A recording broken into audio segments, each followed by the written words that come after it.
কবলে রাজ্যের বিস্তীর্ণ এলাকা। বন্যার জলে প্লাবিত হয়েছে অসংখ্য গ্রাম ও রাস্তাঘাট।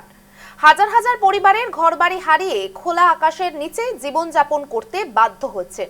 আর এই কঠিন সময়ে মানবিকতার দৃষ্টি স্থাপন করলেন দক্ষিণ 24 পরগনার জয়ানগর এলাকার নিমপিট, শাহজাদপুর ও তুলসীঘাটের একদল যুবক। বন্যা দুর্গত মানুষদের পাশে দাঁড়াতে তারা এলাকার বিভিন্ন বাজার, দোকানপাট এবং পথ চলতে সাধারণ মানুষের কাছ থেকে আর্থিক সাহায্য সংগ্রহের উদ্যোগ নেন।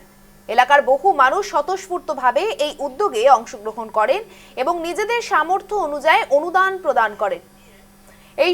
এইভাবে সংগ্রহ করা প্রায় 35,000 টাকা অসম সরকারের রিলিফ ফান্ডে জমা দেওয়া হয়েছে, যাতে সেই অর্থ বন্যা দুর্গত মানুষদের ত্রাণ ও পুনর্বাসনের কাজে ব্যবহার করা হয়।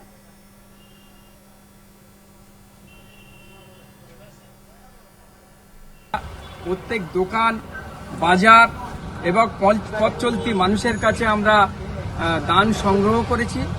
সেই দান একত্রিত করে প্রায় 35,000 টাকা আমরা অসম সরকারের ত্রাণ তহবিলে তুলে দিচ্ছি।